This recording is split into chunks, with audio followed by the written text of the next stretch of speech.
Hello students. Organic qualitative analysis में अगर binary mixture दिया है तो उस बाइनरी मिक्सचर का सेपरेशन कैसे किया जाता है उसके बारे में डिस्कशन करेंगे। सेपरेशन करने से पहले बाइनरी मिक्सचर की टाइप डिटरमाइन करनी पड़ती है। उसके बारे में लास्ट वीडियो लेक्चर में हमने उसके बारे में डिस्कशन की है कि बाइनरी सॉलिड प्लस सॉलिड और वाटर इनसॉल्यूबल मिक्सचर की टाइप कैसे फाइंड की जाती है। सेपरेशन करने से पहले हम टाइप फाइंड करते हैं और टाइप डिटरमाइन करने के बाद उसका सेपरेशन कैसे किया जाता है उसके बारे में डिस्कशन करेंगे। Separation of the binary mixture. अगर बाइनरी मिक्सचर है और उसकी type acid plus phenol, acid plus base या एसिड प्लस न्यूट्रल है, यानी कि बाइनरी मिक्सचर में एक कंपाउंड एसिड है तो उसका सेपरेशन हम सैचुरेट NaCO3 सॉल्वेंट का यूज करके कर सकते हैं।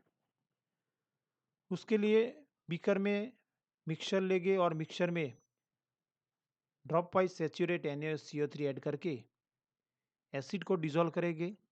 जब सैचुरेट NaCO3 ऐड करेंगे तब कार्बन डाइऑक्साइड के एफर्बेंसेस मिलेंगे और मिक्सचर को सेक करके एसिड को डिसॉल्व करेंगे और बाद में फिल्टर करेंगे। तो नीचे फिल्टरेट में सॉल्युबल एसिड आएगा और उसमें 50% HCl ऐड करने से, यानी कि एसिडिफाई करने से एसिड का रिप्रेसिपिटेशन होगा और कार्बोक्सिलिक एसिड के वाइट प्रेसिपिटेट मिलेंगे, यानी कि एसिड प्रेजेंट है। और इस एसिड को हम फिल्टर करके प्रेसिपिटेट को पानी का वॉश देंगे और बाद में उसका क्वालिटेटिव एनालिसिस के लिए यूज कर सकते हैं। अगर एसिड प्लस फिनॉल टाइप है तो रेसिड्यू में फिनॉल होगा, एसिड प्लस बेस टाइप होगी तो बेस होगा और एसिड प्लस न्यूट्रल होगी तो न्यूट्रल होगा। यानी कि बाइकार्बोनेट में फिल्टर करने के बाद, जब डिसॉल्व करने के बाद जब फिल्टर करेंगे तो रेसिड्यू में इन तीनों में से एक होगा। उस रेसिड्यू को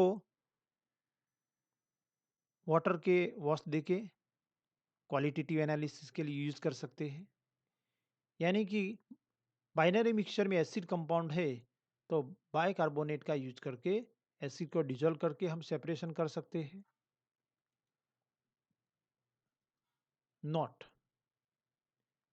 एसिड प्लस बेस या एसिड प्लस न्यूट्रल टाइप है तो हम सैचुरेट NaCO3 की जगह पे 20% NaOH का यूज करके एसिड को डिसॉल्व करेंगे और सेपरेशन कर सकते हैं। लेकिन एसिड प्लस फिनॉल टाइप होगी तो हम 20% NaOH का यूज नहीं कर सकते, क्योंकि एसिड 20% NaOH में एसिड और फिनॉल दोनों डिसॉल्व होंगे, यानी कि पूरा मिक्सचर उसमें डिसॉल्व होगा और सेपरेशन नहीं हो सकता। अगर एसिड में थैलिक एसिड प्रेजेंट होगा तो phthalic acid slightly water soluble होने की वजह से उसका सेपरेशन इजीली नहीं हो सकता। उस वक्त हमें एसिड को मिनिमम सैचुरेट NaCO3 में डिसॉल्व करेंगे और मिनिमम सैचुरेट NaCO3 में डिसॉल्व करने के बाद फिल्टर करेंगे और फिल्ट्रेट में ड्रॉप वाइज 50% HCl ऐड करके उसका रिप्रेसिपिटेशन करेंगे। अगर फिनॉल प्लस बेस या फिनॉल प्लस न्यूट्रल टाइप है, यानी कि बाइनरी मिक्सचर में एक कंपाउंड फिनॉल है, तो फिनॉल को हम 20% NaOH में डिसॉल्व करके सेपरेशन कर सकते हैं। उसलिए बीकर में थोड़ा मिक्सचर लेके उसमें 20% NaOH ऐड करके मिक्सचर को सेक करेंगे और फिनॉल को डिसॉल्व करेंगे। बाद में फिल्टर करेंगे तो नीचे फिल्ट्रेट में सॉल्युबल फिनॉल आएगा और उस फिल्ट्रेट में 50% HCl ऐड करने से फिनॉल का रिप्रेसिपिटेशन होगा। फिनॉल के इस प्रेसिपिटेट को हम फिल्टर करेंगे और प्रेसिपिटेट को पानी के वॉश देके इम्प्योरिटीज रिमूव करेंगे और उसका प्रेसिपिटेट का क्वालिटेटिव एनालिसिस के लिए यूज करेंगे। अगर बाइनरी मिक्सचर की टाइप फिनॉल प्लस बेस है तो रेसिड्यू में बेस होगा। अगर फिनॉल प्लस न्यूट्रल टाइप है तो रेसिड्यू में बेस होगा। उस रेसिड्यू को भी हम पानी का वॉश देके उसको क्वालिटेटिव एनालिसिस के लिए यूज करेंगे। अगर फिनॉल प्लस बेस टाइप है तो फिनॉल की जगह पे बेस को हम 50% HCl में डिसॉल्व करके बेस का रिप्रेसिपिटेशन करेंगे और सेपरेशन करेंगे।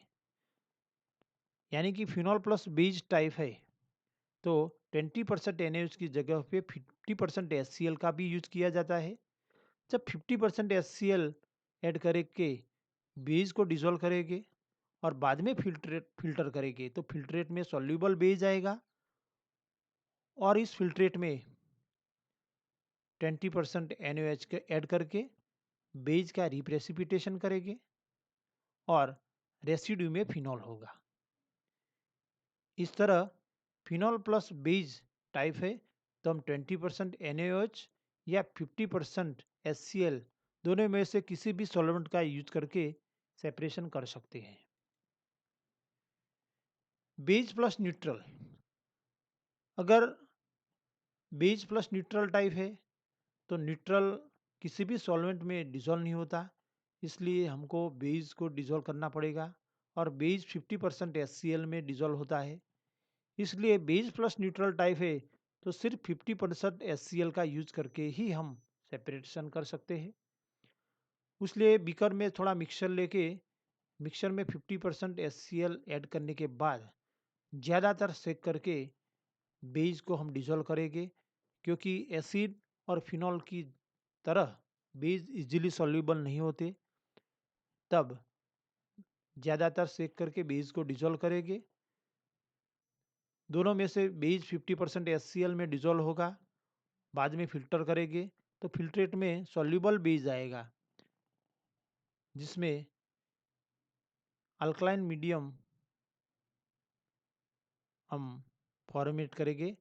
इसके लिए हम 20% NaOH ऐड करेंगे। फिल्ट्रेट में 20% NaOH ऐड करने से बेस के येलो प्रेसिपिटेट मिलेंगे, यानी कि बेस का रिप्रेसिपिटेशन होगा। उस बेस के प्रेसिपिटेट को फिल्टर करके वाटर के वॉश देंगे और बाद में उसका क्वालिटेटिव के लिए यूज करेंगे। और रेसिड्यू में यहाँ यहाँ रेसिड्यू में न्यूट्रल होगा, यहाँ भूल हुई है, रेसिड्यू में न्यूट्रल होगा और उसको हम पानी के वॉश देंगे और वॉश देने के बाद उसका क्वालिटेटिव के लिए यूज कर सकते हैं। यानी कि बेस प्लस न्यूट्रल है तो 50% HCl ऐड करेंगे तो बेस सॉल्यूबल होगा और फिल्ट्रेट में आएगा, जबकि रेसिड्यू में यहाँ न्यूट्रल होगा। If organic mixture contain lower melting point compound like diphenylamine and paratoluidine, then for the reprecipitation for this compound, put the solution in ice or under cold water.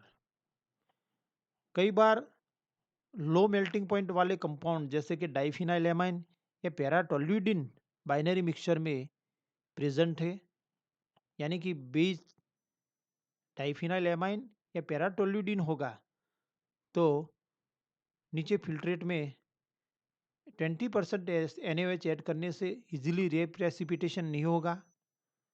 उसके लिए हम filtrate को ice में या cold water में रखेंगे, यानी कि आइस बर्फ या कोल्ड वाटर का यूज करके बेस का रिप्रेसिपिटेशन करेंगे।